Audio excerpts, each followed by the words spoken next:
अर्थ न धर्म ना काम रुचि, गति न चाहूं।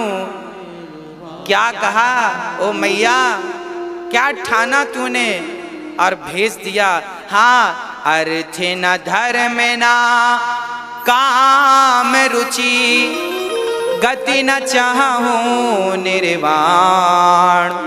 जन्म जन्म रति राम पद, यह वरदान नयान। तो प्रयागराज ने कहा फिर क्या चाहिए जब अर्थ नहीं, धर्म नहीं, काम नहीं। और भरत जी कहते हैं हमें कोई गति, कहते हैं जो सगुण उपासक होते हैं ना, जो राम की और कृष्ण की पूजा करने वाले होते हैं ना, जो राम और कृष्ण को मानने वाले होते हैं ना, ये स्वर्ग भी नहीं चाहते, बैकुंठ भी नहीं चाहते, साकेत भी नहीं चाहते। ये जानते हो क्या, मैं यदि मुझसे भगवान पूछेंगे कि बेटा अनिरुद्ध तुझे क्या चाहिए, तो मैं कहूंगा ना मुझे अर्थ दो भगवान, ना काम दो, ना मुझे स्वर्ग, ना बैकुंठ, कोई कामना नहीं, ना धन, ना दौलत, ना इंद्रासन, ना सिंहासन, ना पद, ना प्रतिष्ठा। तो क्या चाहिए मुझे? तो यदि कहेंगे कि क्या चाहिए, तो मैं भी यही कहूंगा कि प्रभु जिस योनि में मेरा जन्म हो, जहां भी जाऊं, बस आपके चरणों में मेरा प्रेम बना रहे, आपके चरणों का मैं दिन रात चिंतन करता रहूं, और मेरी आंखों में कभी आंसू आए तो केवल आपकी याद में आंसू आए, नहीं तो आंसू नहीं आए भगवान, केवल आपकी याद में आंसू आए। यदि भगवान कभी आपको कुछ दें तो भगवान के चरणों में प्रेम मांगिएगा, भक्ति मांगिएगा। भरत जी ने कहा अर्थ न धर्म ना काम रुचि, गति न चाहूं निर्वाण। जन्म जन्म रति राम पद। हे प्रयागराज जी, मुझे जन्म जन्म रति राम के चरणों में जन्म जन्म तक प्रेम बना रहे, बस मुझे यही वरदान देकर निहाल कर दीजिए। ये भरत जी ने कहा कि जहाँ जन्म हो, जब जन्म हो, बस राम के चरणों में अनुराग हो। भारत का ऐसा प्रेम देखकर लोगों ने कहा ओ मैया तैने क्या ठाना, और राम को वनवास भेज दिया। कितना प्रेम भरत करते हैं, कितना प्रेम करते हैं, क्या कहा जरा।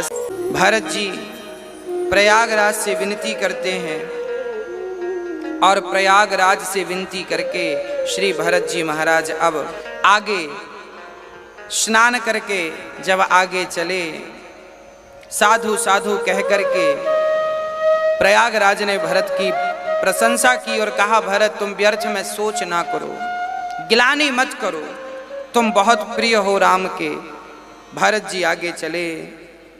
भारद्वाज जी ने जब सुना जिस रास्ते राम गए हैं भरत भी उसी रास्ते जा रहे हैं, इसका तात्पर्य क्या है?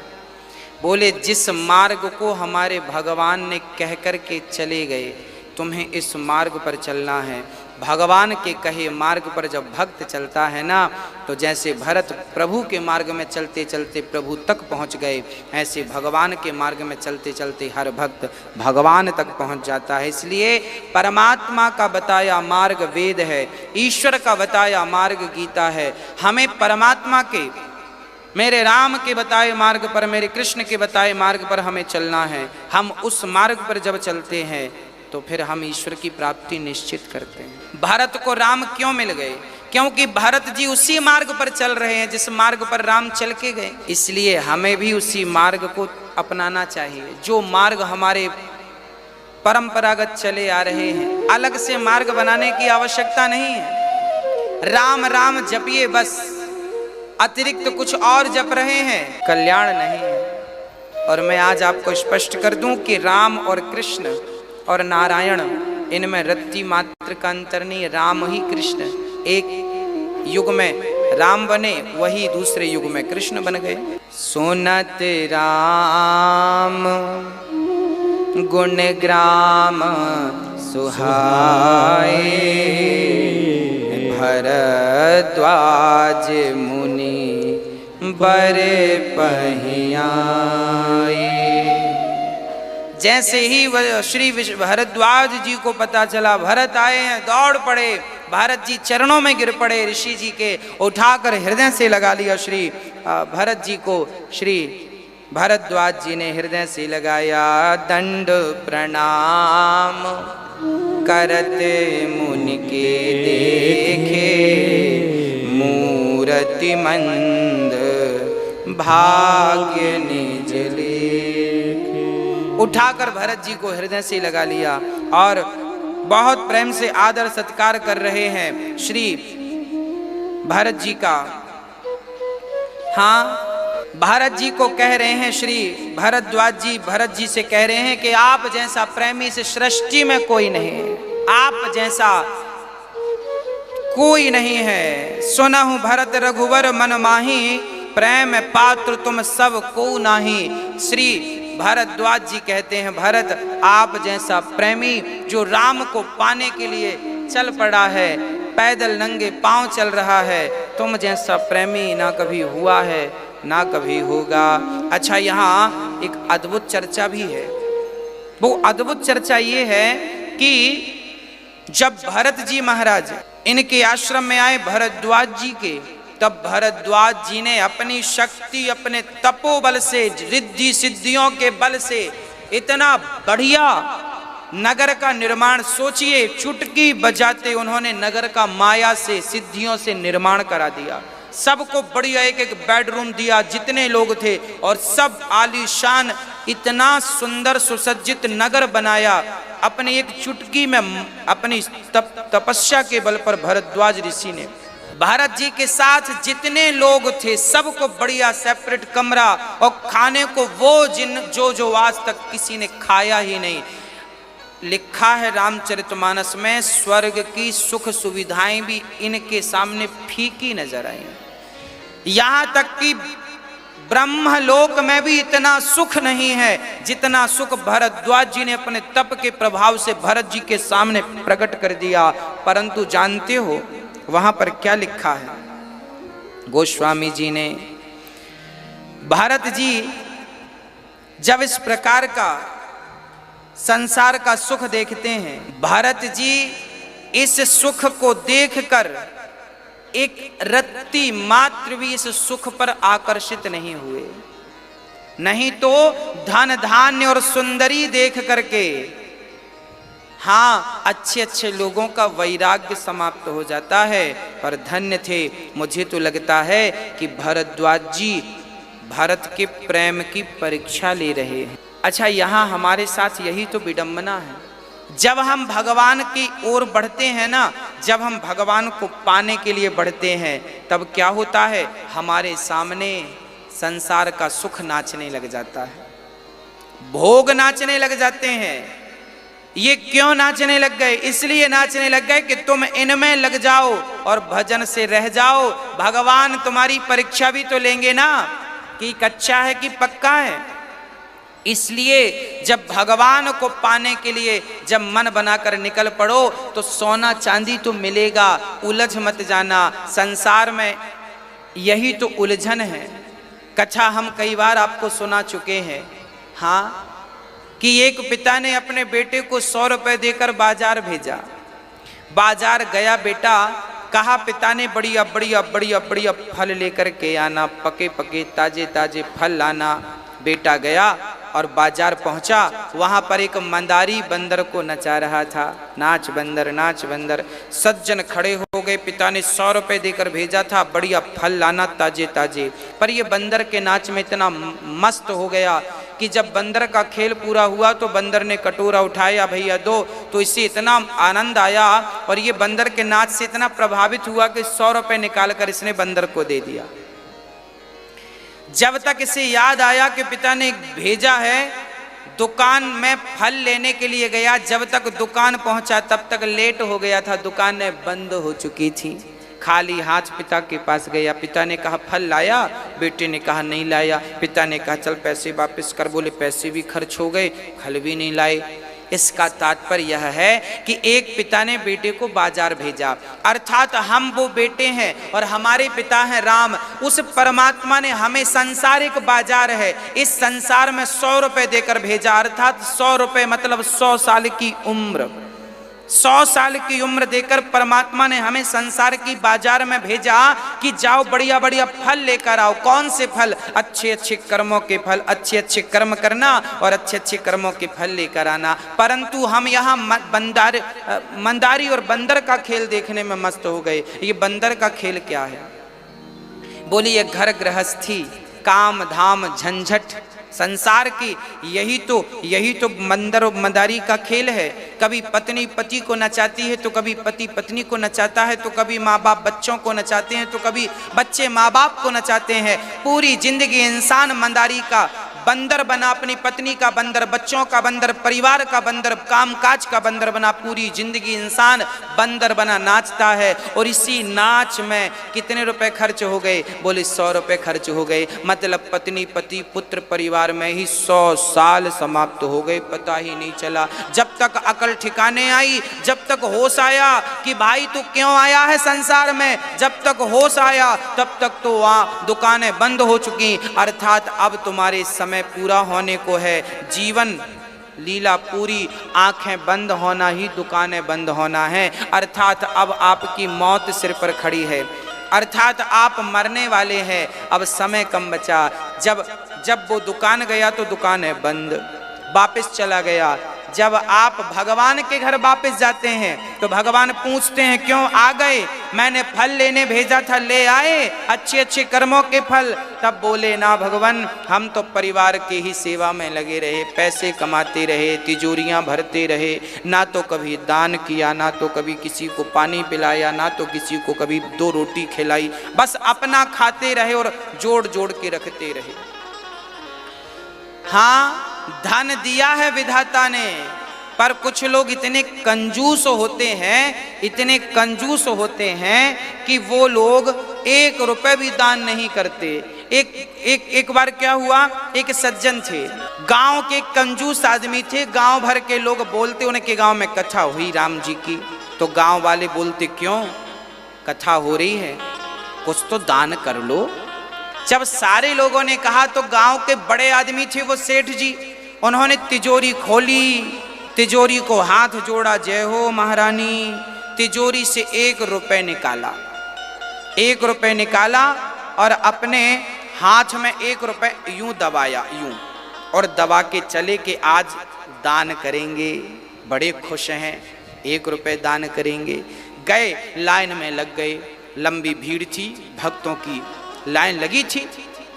ये लाइन में लगे जब इनका नंबर आया तब तक इनकी गर्मी का टाइम था, मुट्ठी के अंदर पसीना आ चुका था, पसीज चुकी थी मुट्ठी। और जब मुट्ठी खोलकर देखा उस रुपए को तो वो गीला था। सेठ जी बोले अच्छा लगता है तू रो रहा है, जाना नहीं चाहता मेरे पास से, एक काम कर, अच्छा एक काम कर, तू रो रहा है ना, मुझसे तेरा दुख देखा नहीं जाता। उठाकर जेब में रख लिया, खाली प्रणाम करके आ गया। दान भी वही करते हैं भक्तों जिनका धन भगवान शुद्ध कराना चाहते हैं। जिन पर भगवान की कृपा होगी उसकी बुद्धि दान देने की बनेगी, नहीं तो।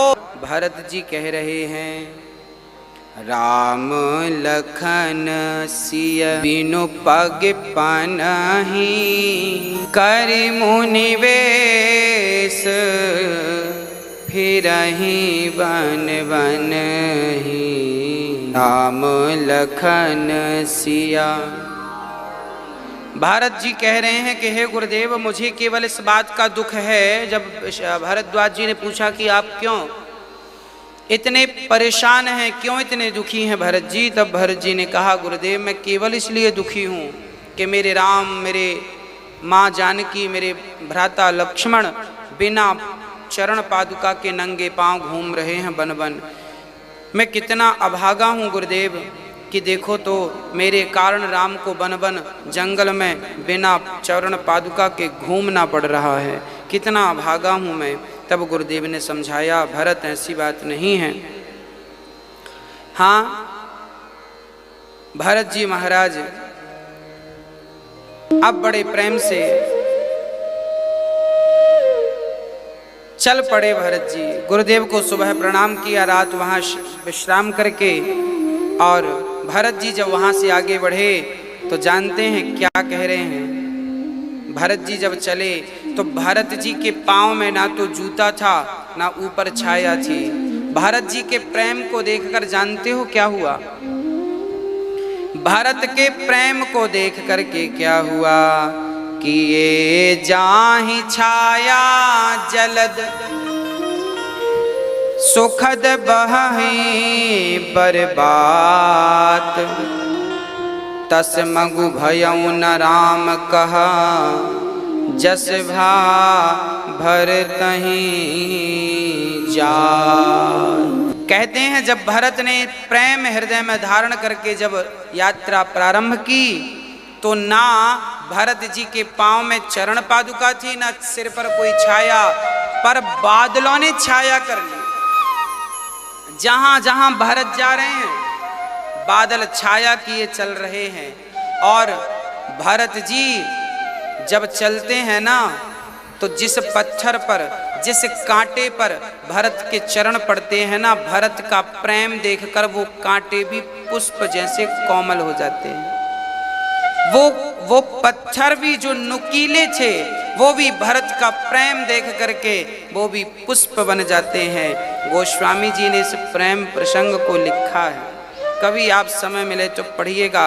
जब आप पढ़ेंगे ना तो आपकी आंखों की धार, आंसुओं की धार बंद नहीं होगी। सारे लोग भरत की जय जयकार करके आगे चल रहे हैं। भरत जी जब आगे बढ़े तो इंद्र को घबराहट हुई कि लगता है भरत जी जाएं और राम कहीं भरत की बातों में वापस ना आ जाएं, कहीं राम वापस ना आ जाएं। इसलिए कुछ करो गुरुदेव। वशिष्ठ इंद्र अपने गुरुदेव बृहस्पति जी के पास गए और बृहस्पति से कहा गुरुदेव क्या करें कि भरत जी वापस ना आए। तब गुरुदेव ने कहा सुनो इंद्र, जब राम राजा बन रहे थे तब तो तुमने बिगाड़ कर दिया, और अब बिगाड़ करोगे ना तो भगवान तुम्हें छोड़ेंगे नहीं। क्यों? क्योंकि भगवान को तुम गाली दोगे चलेगा, भगवान का कुछ बिगाड़ोगे चलेगा, पर बृहस्पति ने कहा कि यदि तुमने भक्त का कुछ बिगाड़ा तो भगवान छोड़ने वाले नहीं। क्योंकि भगवान कहते हैं अहम भक्त पराधीना यश्वतंत्रैव ध्वजा साधुभिर्गृहस्थ हृदयो भक्तिर्भक्त जना प्रियः। भगवान का कोई अपराध कर लेना तो भगवान भूल जाते जाओ, परंतु भगवान के भक्त का कोई अपराध करे तो छोड़ते नहीं है भगवान। दासानुदासो भवितास्मि भूया। भगवान अपने भक्त से कहते हैं गाय को तुम मारोगे ना तो गाय तुम्हारी मार खा लेगी, पर गाय के सामने तुम उसके बछड़े को मारोगे ना तो कितनी सीधी गाय हो तुम्हें मारेगी, वो दौड़ जाएगी तुम्हें, कितनी भी सीधी गाय क्यों ना हो। कि करम प्रधान विश्व करि राखा, जो जस करहि सो तस फल चाखा। ये संसार इंसान अपने अपने कर्मों का फल भोग, कर्म प्रधान विश्व करि राखा। जो जैसा करेगा, राम वनवास जा रहे हैं तो राम के वनवास जाने में कारण कौन है? क्या कैकेयी कारण है? क्या मंथरा कारण है? यदि कैकेयी ना भेजती तो क्या राम वनवास ना जाते? ना, कैकेयी भेजे ना भेजे, राम को ये लीला करनी ही आए ही इसीलिए। सुनो, राम के वनवास जाने में केवल राम कारण है। कैकेयी मंथरा को कोई दोष लगाए तो वो उसकी नादानी होगी। कोई किसी को दोष मत लगाओ। राम के वनवास जाने में स्वयं राम जिम्मेदार हैं। राम को श्राप था ना, नारद जी ने श्राप दिया था। मैंने फर्स्ट दूसरे दिन की कथा में सुनाया आपको। नारद श्राप दीन है एक बारा। नारद जी ने श्राप दिया कि जाओ तुम मनुष्य बन करके पत्नी मनुष्य बन करके और दुख उठाओगे। आज वही कारण था कि राम को आना पड़ा। कोई किसी को सुख नहीं, को ना काहू को सुख दुख कर दाता, निज कृत कर्म भोग सब भ्राता। तदपि करहि सम विषम विहारा, भगत अभगत हृदय अनुसार। अगुण अलेप अमान एक रस, राम सगुन भय भगत प्रेम बस। हाँ,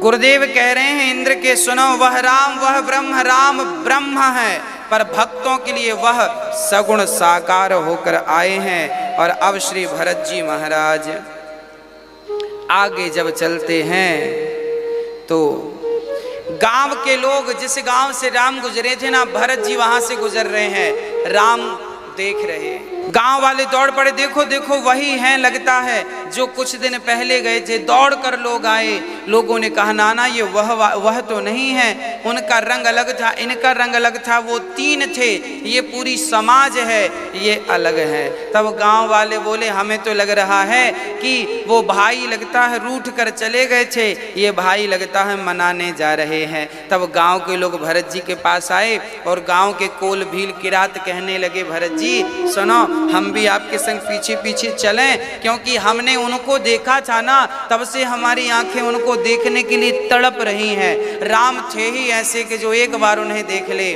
फिर क्या मजाल के कोई उन्हें भूल जाए। हाँ, अब सारे कोल भील और कह रहे हैं कि चलें। भरत जी बोले चलो। अब सारे लोग भरत जी के संग चल पड़े। गांव वाले उसी क्षण चलते चलते अब भरत जी चित्रकूट पहुंच गए। वहां जहां मेरे राम थे, वहां जहां मेरी सीता थी, वहां जहां मेरे लक्ष्मण थे, वहां पर जब पहुंचे, भारत सबसे आगे, अभी सबसे पीछे थे, पर अब राम पास में है। दौड़ कर भरत जी आगे भये और साथ में केवट भी हैं, साथ में निषाद राज भी हैं। और तभी निषाद राज ने दूर से कहा, देखो भरत जी, वो जो कुटिया दिख रही है वो मेरे राम की है। अब तो राम के लिए भरत जी पागलों की तरह, पागल की तरह। पागल किसे कहते हैं?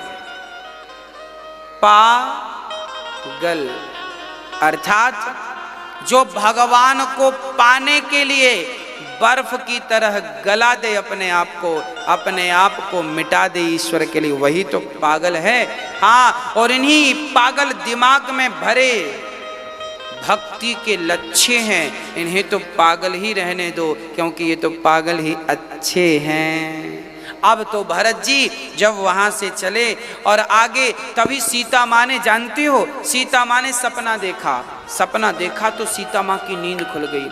क्या सपना था? राम को सुना रही हैं, सुनो, सुनिए भगवान, आज मैंने सुबह सुबह सपना देखा। क्या? बोले आज भरत जी आए हैं, माँ आई हैं, पूरी समाज आई है आपका दर्शन करने के लिए। तब राम बोले कोई बात नहीं, सपना देखा है तो हो सकता है मेरा भरत आ जाए।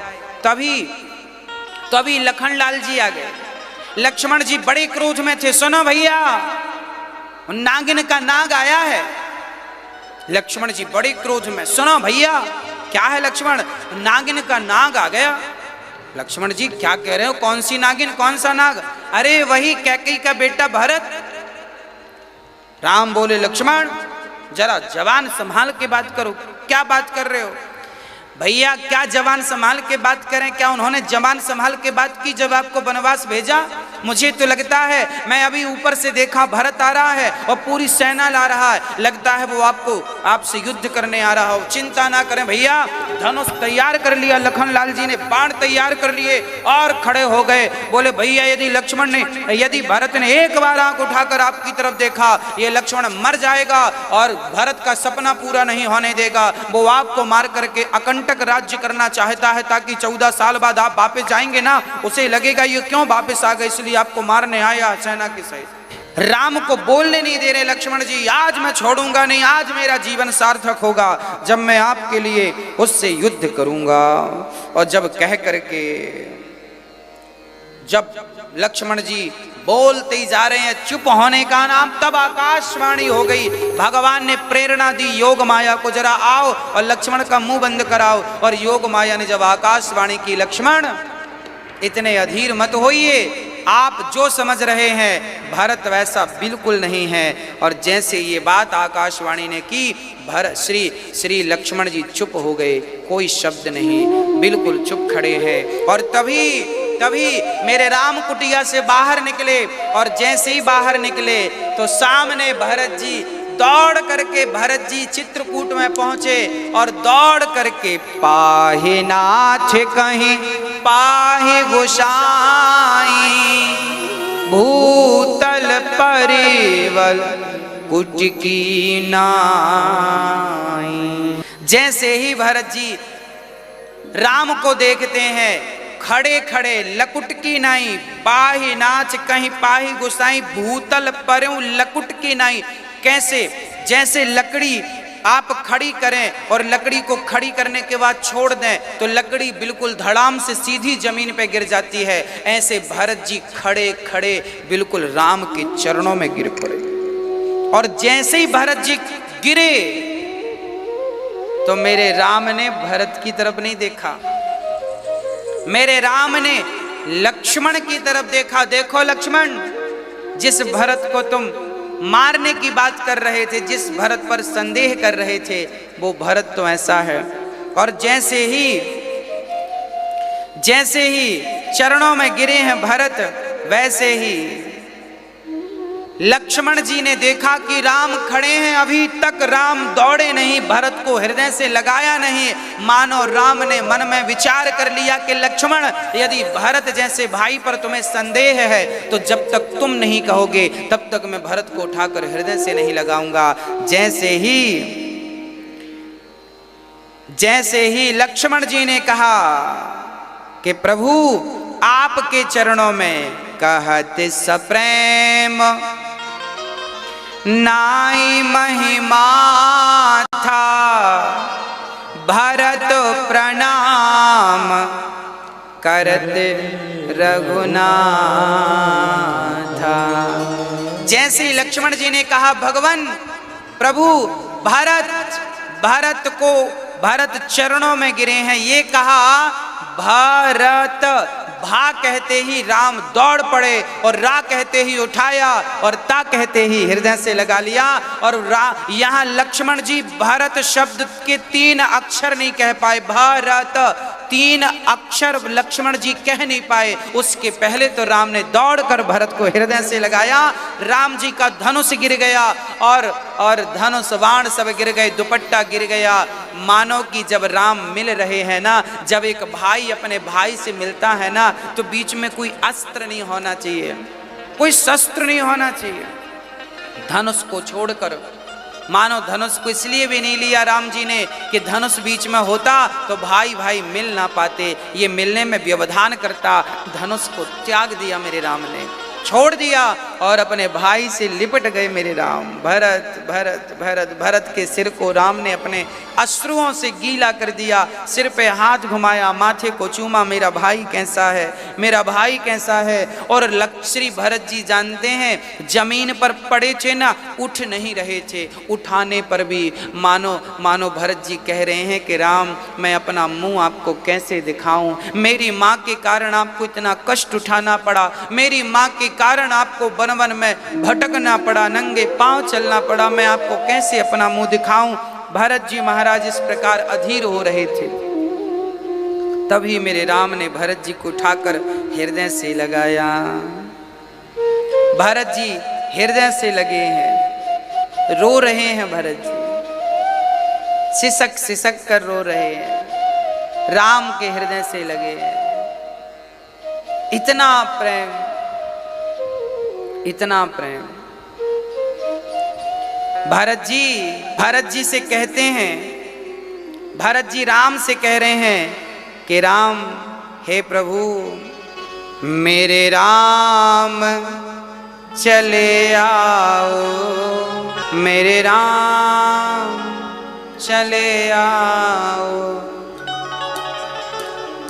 अधीरों पे नाम तुम्हारा हो,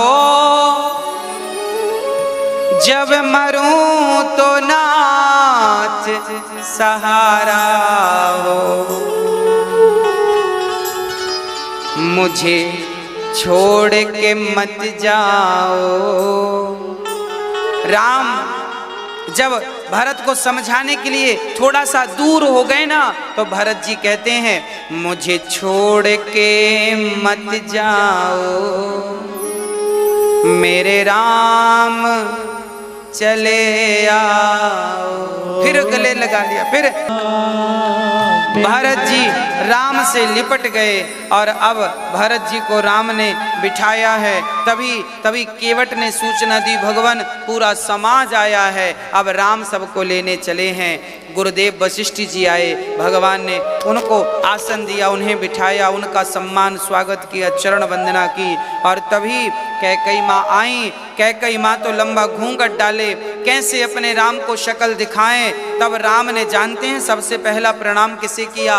प्रथम राम भेंटी कैकई, सरल सुभाय भगति मति भेद। प्रथम राम भेंटी कैकई। आज राम कैकई से भेंट कर रहे हैं, कह रहे हैं राम माँ कैसी हो। और जैसे ही कैकई ने माँ शब्द सुना ना, कैकई की आंखों से आंसू आ गए। कैकई कहती है बेटा राम, जब से तुम आए हो ना छोड़कर, तब से आज पहली बार मेरे को किसी ने माँ कहा है। क्यों माँ? भरत क्या आपको माँ कहकर नहीं बुलाता? कैकई बोली क्या बताऊं मेरे राम, राम मेरा भरत मुझे माँ कहकर नहीं बुलाता। आज आपने मुझे माँ कह करके पुकारा है। और राम ने अपनी माँ को समझाया, माँ आप बिल्कुल परेशान मत होइए। हाँ, राम ने माँ को बिठाया, आसन दी और उसके बाद अपनी माँ कौशल्या सुमित्रा से भेंट करते हैं, अन्य लोगों से श्री राम भेंट करते हैं। तभी गुरुदेव जब आसन ग्रहण किए, सारा समाज आया और राम की जब हालत भरत जी ने, शत्रुघ्न जी ने, गुरुदेव ने जब देखी कि राम जटाएं बनाए हैं और राम का शरीर इतना सुंदर, पर आज ऐसे घास की कुटिया पर रह रहे हैं, सारी प्रजा रो रही है, सारे लोग राम को देख देख कर रो रहे हैं। तभी गुरु वशिष्ठ जी ने कहा, नृप कर सुरपुर गवनु सुनावा, सुनि रघुनाथ दुसह दुख पावा। मरण हेतु निज नेहु बिचारी, भय अति विकल धीर धुरधारी। धीर की जो धुरी राम थे, आज जब उन्होंने पिता की मृत्यु का समाचार सुना ना, कि अब जब गुरु वशिष्ठ जी ने सुनाया कि अब पिता नहीं रहे, और पिता जब नहीं रहे ये बात श्री राम ने जब सुनी तो अधीर हो गए, रोने लगे, मानो दशरथ जी आज ही प्राण त्यागे हैं। इतना अपार दुख चित्रकूट में सबको व्यापा है, सारे लोग रो रहे हैं। और क्या मिलन था, क्या प्रेम था। हाँ, बड़े प्रेम से राम जी पिता का समाचार सुन करके गुरु वशिष्ठ उन्हें समझा रहे हैं। अब वहाँ पर जब सारे लोग आए तो राम से मिलने वहाँ पर रोज कोल भील आदिवासी आते थे।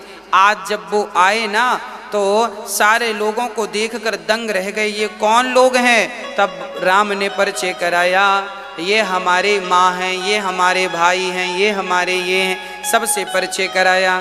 तब वो कोल भील वहाँ वशिष्ठ जी से, भरत जी से कह रहे हैं, सुनो हम राम को रोज देखने आते हैं और आज हमने आप सभी पर बहुत बड़ी कृपा की है। भरत जी ने कहा आपने हम पर कौन सी कृपा कर दी? बोले आपका हमने कोई सामान नहीं चुराया, क्योंकि हम तो जंगली लोग हैं, यहाँ से जो निकलता है लूट लेते हैं, पर हमने आपका अभी तक कोई सामान नहीं चुराया, यही हमारी आप पर कृपा है। भीलों की ऐसी बातें सुनकर सब बड़े प्रेम से उनको देख रहे हैं। और यहाँ रामचरितमानस में गोस्वामी जी एक छोटा सा संकेत कर रहे हैं कि सीय सासु प्रतिवेश बनाई, सादर करई सरिस सेवकाई। आज सीता ने इतने रूप बनाए कि एक सीता कौशल्या के चरण दबा रही हैं, एक सीता सुमित्रा के चरण, एक सीता माँ कैकेयी के चरण दबा रही हैं। जितनी माँ है उतनी सीता बन गई और सबके साथ सीता दिख रही हैं। ये मर्म केवल राम समझ पाए। सीता आदि शक्ति जगत जननी है, कोई साधारण सांसारिक स्त्री तो है नहीं, ये जगत जननी जगदम्बा है, इनके लिए कुछ असंभव तो था नहीं। बड़े प्रेम से श्री कैकेयी माँ से मिल रही हैं और सारे लोग दर्शन कर रहे हैं। अब भरत जी मन में विचार कर रहे हैं। सुबह हुई, रात मिलने जुलने में गुजर गई। सुबह हुई, सबने स्नान ध्यान किया, एक सभा लगाई गई, गुरु वशिष्ठ जी को मुखिया बनाया गया और गुरु वशिष्ठ जी ने कहा कहो भरत क्या कहना चाहते हो? भरत जी ने कहा गुरुदेव आपके होते हुए भला मैं क्या कह सकता हूँ, आप ही कुछ कहिए ना, आप ही कहिए ना भैया से कुछ। तब भरत जी के शब्द निकल नहीं रहे हैं और गुरुदेव भी अधीर हो रहे हैं। तब भरत जी कहने लगे, जब गुरुदेव ने कहा कि राम तो धर्म धुरी हैं, धर्म दीपक हैं, और तब भरत जी महाराज कहने लगे, हाँ तो गुरुदेव ने कहा कि सुनो एक उपाय है। क्या उपाय है? बोले राम को अयोध्या ले चलो और राम के बदले भरत को 14 साल के लिए वनवास में रहने दो, गुरुदेव ने कहा। तब गुरुदेव की बात सुनकर श्री भरत जी प्रसन्न हो गए, वाह गुरुदेव, और सुनिए मैं 14 साल वन में नहीं रहूंगा, तो कितने रहोगे? बोले अब मैं जीवन भर अंतिम सांस तक वन में रहूंगा। क्यों भरत ऐसा क्यों कह रहे हो? तब भरत जी कहने लगे कि कल को यदि मैं 14 साल बाद फिर चला गया और कहीं मेरे माँ के अंदर फिर भाव जागा कि मेरा बेटा राम, मेरा बेटा भरत राजा बन जाए, तो मैं जाऊंगा ही नहीं, तो माँ का भाव जागेगा नहीं, इसलिए मैं जीवन भर यहाँ राम के लिए वन में रह लूंगा। भरत जी जीवन भर अपने भाई के लिए कानन करऊं जन्म भर बासु, यही ते अधिक ना मोर सुपासु। हाँ जीवन भर वास करूंगा, मैं जीवन भर रह लूंगा। हाँ ऐसी बातें जब भरत जी ने की तो राम भरत की प्रशंसा करने लगे, वाह भरत तुम निष्कपट प्रेम करते हो, सच्चा स्नेह करते हो। सारे लोगों ने भरत की जय जयकार की और भरत जी कह रहे हैं सुनो गुरुदेव मैं राम जी को क्या बताऊं आपको, मेरे राम कैसे हैं। भरत जी रो रो करके सारी बातें कह रहे हैं। हाँ रोते रोते भरत जी रो रहे हैं और रोते रोते क्या कह रहे हैं? बोले गुरुदेव मैं आपको बचपन की एक बात बताऊं, मेरे राम इतना प्रेम करते थे मुझे कि जब हम कभी खेलते थे तो खेल में राम मुझे जिता दिया करते थे और सबसे कहा करते थे कि मेरा भरत जीत गया, मेरा भरत जीत गया। तब राम बोल पड़े गुरुदेव मैं भरत की भी एक बात बताऊं, जब बचपन में राम लक्ष्मण भरत छोटे थे ना, तब कभी राम कहा करते थे कि भरत एक मेरी पार्टी एक तुम्हारी पार्टी, चलो हम दोनों मिलके खेलते, तुम्हारी तरफ शत्रुघ्न हमारी तरफ लक्ष्मण, तुम सामने और हम सामने। तो जानते हो बचपन में भी कभी खेल में भी भरत राम के विरोध में नहीं गए। खेल में कि 2 पार्टी हो गई, आपकी ये पार्टी हमारी ये पार्टी, चलो गिल्ली डंडा ही खेलना है। तो भरत जी के बारे में राम कह रहे हैं कि भरत ऐसे थे कि खेल में भी राम के विपक्ष में खड़े नहीं होते थे। इतना प्रेम, जब राम कहते थे ना कि तुम थोड़ा मेरे से दूर हो जाओ और खेल में जरा ये करो। तब राम के बात वचन सुनकर भरत रोने लगते थे और भरत जी राम को देखते थे और कहते थे मेरे प्रभु क्या आप मुझे अपने से दूर करेंगे। खेल में भी भरत जी कभी राम से विलग नहीं हुए, खेल में भी कभी भरत जी राम से दूर नहीं हुए।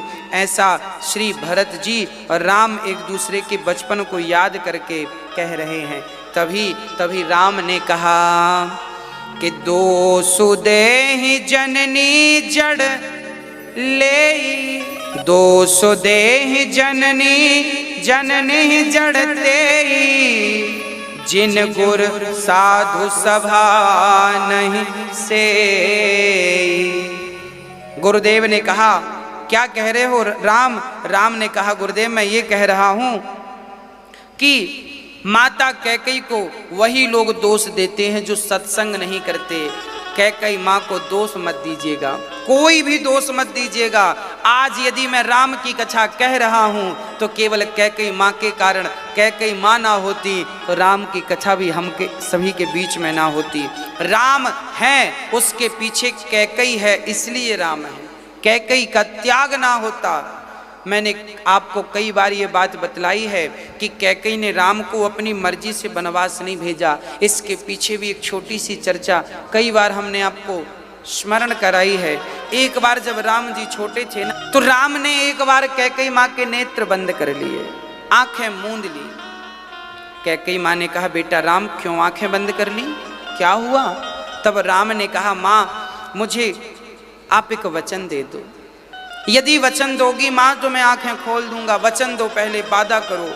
कैकेयी ने कहा बेटा राम तुम्हें जो चाहिए मैं दूंगी, बोलो क्या चाहते हो। तब राम ने कहा माँ जब मेरे पिता मुझे राजा बनाने लगे ना तब मुझे वनवास भेज देना, माँ वनवास भेज देना। कैकेयी माँ मूर्छित होकर गिर पड़ी, बेटा क्या कह रहे हो, मैं आपको वनवास कैसे भेज सकती हूँ। तब राम ने कहा माँ मेरा जन्म रावण को मारने, संतों को दर्शन देने और करने के लिए हुआ है। मुझे वनवास भेजोगी तो मैं 14 साल में भगवान जब बन जाऊंगा तो राम बन करके बन जाऊंगा, और जब लौटूंगा तो मर्यादा पुरुषोत्तम भगवान बन करके मैं वापस आऊंगा। मुझे भगवान के दर्जे तक पहुंचाना चाहती हो माँ तो तुम्हें गालियां खानी पड़ेंगी, तुम्हारा बड़ा अपयश होगा। तब कैकेयी ने विचार किया मेरे राम यदि आपके लिए मुझे अपयश, आपके लिए मुझे अपयश का सामना करना पड़े तो कोई बात नहीं, कोई बात नहीं, ठीक है आप। इसलिए कैकेयी वरदान वचन दे चुकी थी कि मैं राम को वनवास, ठीक है तुम कहते हो भेज दूंगी। इसलिए कैकेयी ने राम को वनवास भेजा। और कितने दिन के लिए भेजा, 14 वर्ष के। कारण तो ये भी है कि अयोध्या के असली राजमुकुट जो था वो राजमुकुट बाली के पास था। एक बार दशरथ जी कैकेयी को लेकर आए, तब बाली ने कहा कि दशरथ जी युद्ध करो हमसे। दशरथ जी ने कहा युद्ध करेंगे तो मन में सोचा हार जाएंगे, आप तो बलवान हैं। तब बाली ने कहा तो फिर अपना राजमुकुट हमें दे दो। तब राजमुकुट उतार करके बाली को दे दिया था। दशरथ जी ने ये बात केवल कैकेयी जानती थी क्योंकि संग कैकेयी थी। जब राम को राजा बनाने लगे दशरथ जी तो कैकेयी माँ ने कहा क्यों, क्या राम को नकली मुकुट पहनाओगे। तो दशरथ जी ने कहा क्या मैं बाली से लड़ने भेज दूं, उससे कोई जीत थोड़ी पाएगा। तब कैकेयी ने कहा ना ना आपको विश्वास हो ना हो, भरोसा हो ना हो, पर मेरे राम पर मुझे भरोसा है। नकली मुकुट पहनाना है तो मेरे भरत के सिर पे रखो, मेरा राम तो बाली को मार कर पहले अपना असली राज सिंहासन प्राप्त करेगा, असली मुकुट प्राप्त करेगा। इसलिए कैकेयी ने राम को वनवास भेजा। कारण बहुत सारे हैं। जब भगवान श्री कृष्ण, जब भगवान श्री राम जब वनवास में हैं, भरत जी नाना प्रकार की बातें कर रहे हैं और बचपन को याद कर रहे हैं और एक दूसरे से बिलख बिलख करके रो रहे हैं, तब श्री जनक जी के आगमन का समाचार, जनक जी भी जनकपुर से आ गए और जनक जी आए, सभी सब लोग खड़े होकर उनका अभिवादन करने लगे। और जनक जी आए हैं, अपनी सीता को हृदय से लगाया है। सीता के रूप को देखकर दशरथ जी बड़े प्रसन्न हो गए। वाह बेटी, तुमने आज हमारे दोनों कुलों का नाम, हमारे निमी वंश का भी नाम आगे बढ़ाया और आपने आज दशरथ जी के कुल का भी नाम रोशन कर दिया। कहते हैं बेटा एक कुल को तारता है, बेटी दोनों कुलों को तार देती है। इसका उदाहरण सीता है। अपने पिता के यश को कम नहीं किया। अरे सीता जी चाहती तो वनवास तो राम का हुआ था, सीता भला क्यों जाती? सीता भी झगड़ा करने लगती, क्यों जाऊं मैं? हाँ, आजकल पति नहीं बोलता तो पत्नियां बोलने लग जाती हैं। हमारा पति सीधा है पर हमें मत सीधा समझना, हम सीधे नहीं हैं। परंतु यहाँ तो राम भी सीधे थे और जानकी माँ भी सीधी थी। सीधे ना होते तो इतिहास ना रचते। हाँ, टेढ़े लोग को इतिहास थोड़ी रचते हैं। इसलिए सीता माँ जंगल में अपने पति के संग घास के बिछौनों में सो रही हैं। मखमल के गद्दों में सोने वाली सीता आज घास के बिछौनों में सो रही हैं। जनक जी बोले बेटी मैं गदगद हूँ तुम जैसी बेटी को पाकर। पिता तभी सफल होता है जब उसकी बेटी हर परिस्थिति में भी अपने पति का साथ निभाती है। हर स्थिति में पत्नी अपने पति का साथ निभाए, वही पत्नी उत्तम मानी जाती है। धन्य हो। जनक जी आए हैं, चर्चाएं हुई हैं। राम को भरत जी कह रहे हैं मैं आपके बदले जीवन भर रहूंगा, प्रभु आप वापस चलो। तब भरत जी के प्रेम को देखकर राम जी ने कहा अच्छा एक काम करते हैं भरत, आज हम बंटवारा कर लेते हैं। भरत जी रोने लगे। हाँ, बंटवारा कर लो। भरत जी बोले प्रभु हम बंटवारा का कैसे सोच सकते हैं? तब राम ने कहा हम संपत्ति का बंटवारा करने की बात नहीं कर रहे हैं। यदि भाई को भाई से बंटवारा करना हो तो संपत्ति का बंटवारा नहीं बल्कि विपत्ति का बंटवारा कर लीजिए, दुख का बंटवारा कर लीजिए। राम कह रहे बाटी विपत्ति सबहि मोहि भाई, तुम ही अवधि भरी बड़ी कठिनाई। आओ हम विपत्ति बैठकर बांटते हैं, कुछ तुम हमारा दुख ले लो, कुछ तुम अपना दुख हमें दे दो। इस प्रकार चर्चा करते करते आज 5 दिवस बीत गए। अब राम कह रहे हैं देखो बहुत दिन हो गए, आप जाओ। अच्छा, अब राम से वापस जाने की कोई जिद नहीं कर रहा है। क्यों? भरत जी भी अब जिद नहीं कर रहे। क्यों? क्योंकि राम ने भरत से कह दिया था कि भरत यदि तू कहे तो कह दे, मैं अब भी चलता हूं सब छोड़ के, पर याद रखना यदि मैं गया तो पिता की कीर्ति में कलंक लग जाएगा। लोग कहेंगे राम गए तो थे पर वापस भी तो आ गए।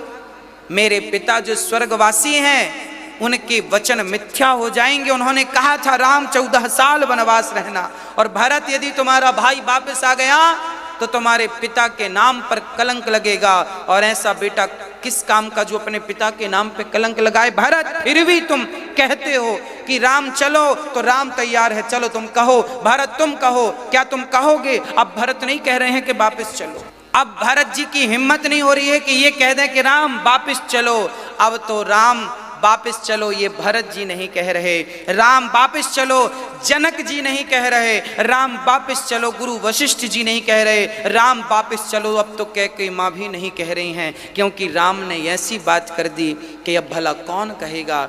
राम जी कहते हैं कि हम सब का इसी में हित है कि हम 14 वर्ष बाद भेंट करें। और भरत अब बहुत दिन हो गए भैया, तुम तो यहाँ रह लोगे, तुम तो तकलीफ़ें उठा लोगे, पर तुम्हारे कारण ये भोली भाली जनता ना ये सो पा रही है ना ये खा पा रहे हैं, बस सब दुबले पतले हो गए, पानी के बल पर सब जिंदा हैं। सबके व्रत चालू थे कि राम को दर्शन ना कर लें तब तक देखें नहीं।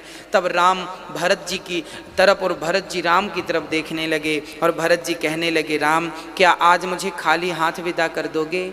क्या मुझे खाली हाथ, आज तक आपके दर पे आया हुआ कभी खाली हाथ नहीं गया, क्या आज भरत खाली हाथ जाएगा? राम बोले ना, मैं तुझे खाली हाथ नहीं भेजूंगा, मैं तेरे संग चलूंगा। अच्छा आप चलेंगे मेरे संग? हाँ हाँ, पर मैं राम के रूप में नहीं, मैं खड़ाऊं के रूप में तेरे संग चलूंगा। आज राम ने जब द्रौपदी के वस्त्र का हरण किया तब द्रौपदी के लिए भगवान ने वस्त्र का अवतार धारण किया, द्रौपदी के लिए भगवान ने वस्त्रावतार धारण किया।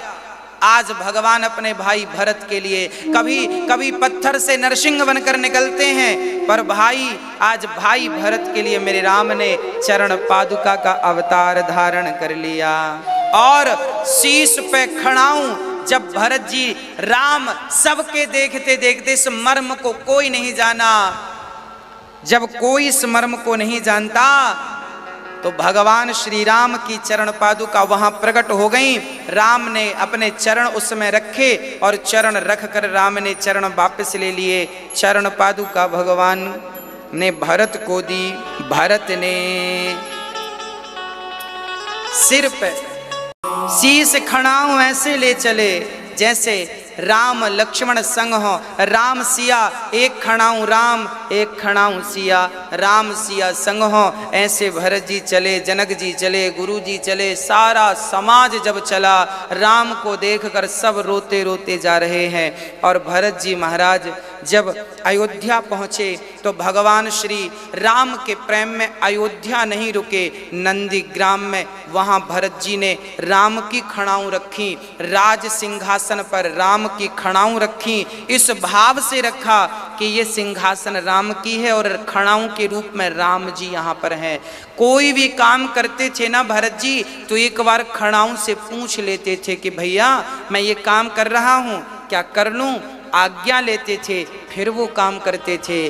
जीवन में यही सिद्धांत हमें अपनाना चाहिए कि जो भी करो एक बार भगवान से जरूर पूछ लो कि क्या ये सही है, आज्ञा भगवान की ले लो। मैं पहले ही कह चुका हूँ पूर्व में कि आप जो भी कर रहे हैं भगवान को समर्पित करके करिए। मैं भगवान का हूँ इस भाव से करिए। भरत जी जमीन पर नहीं सोते हैं, 5 फीट का गड्ढा खोद के भरत जी वहाँ सोते हैं। अभी अयोध्या में कथा थी तो हम वहाँ गए थे नंदीग्राम जहाँ भरत जी थे।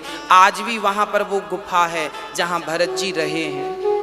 जमीन के भीतर, जमीन में राम सोते हैं तो भरत जी को लगा मैं राम के बराबर में कैसे सोऊं, क्यों ना मैं गड्ढा खोदूं। गड्ढा खोद कर भरत जी नीचे सोते हैं और बस पल पल राम राम राम राम रटते हैं। राम प्रेम का, राम प्रेम की। अच्छा एक बात मुझे समझ आई कि यदि भरत ना होते तो राम प्रेम को प्रकट ना कर पाता कोई।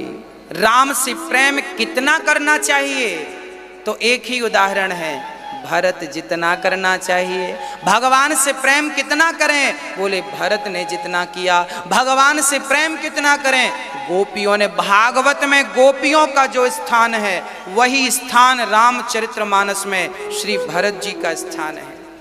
ध्रुव ने तो भगवान को प्रकट किया, प्रहलाद ने तो भगवान को प्रकट किया, पर धन्य है ये भरत जी जिन्होंने भगवान के प्रेम को प्रकट कर दिया हमारे और आपके लिए। प्रेम का सटीक उदाहरण श्री भरत जी महाराज। ऐसे भरत जी के चरणों में दास अपना मस्तक चरणों में नवाता है। और राम, भरत जी ने तो राम की चरण धूली मस्तक पे रखी, हम भरत जी के चरण धूली मस्तक पे रखते हैं। हे भरत जी, जितना प्रेम आपका है राम के प्रति, हमारा भी कुछ हो जाए। आप जितना तो शायद नहीं, पर एक अंश भी, एक रत्ती भी हो गया। संसार में जितनी धूल कण हैं उन धूल कणों में से एक धूल कण के बराबर भी मेरा प्रेम राम के चरणों में हो जाएगा भरत जी, तो मेरी नैया पार हो जाएगी, मुझे भी प्रीति मिले, मुझे भी भक्ति मिले। अब भरत जी महाराज बड़े प्रेम से राम जी का दर्शन वहीं से भाव से कर रहे हैं। और भरत जी के बाद अयोध्या कांड यहाँ पूरा होता है। गोस्वामी तुलसीदास जी कहते हैं जो इस प्रेम को, प्रसंग को सुनेगा, पढ़ेगा, गाएगा, सुनाएगा, उसका प्रेम राम से दिनों दिन बढ़ेगा और उसके अंदर जो भी अभिलाषा होगी मेरे राघव उसे पूरा करेंगे। नित्य पूजत प्रभु पावरी, प्रीति न हृदय समाति, मांगी मांगी आयसु करत, राज काज बहु भांति। राम का पूरा काम भरत जी ने संभाला, पर चरण पादुका को रख करके संभाला। राम ही चरण पादुका के रूप में है, ऐसा भरत जी भाव बनाते हैं। बोलिए भक्तवत्सल भगवान की। कल हम आपको आरण्य कांड की कथा सुनाएंगे। उस आरण्य कांड में कल हम नारियों के धर्म का निरूपण, कल अनुसुईया जी की कथा होगी। अनुसुईया जी का पावन चरित्र कल आपको सुनाया जाएगा। स्त्रियों का परम धर्म क्या है, पतिव्रता नारी कौन है, इस तमाम प्रसंग पर कल प्रकाश डाला जाएगा। और राम कल माता शबरी का दर्शन करेंगे। पावन दर्शन कल माता शबरी का हम और आप कर पाएंगे।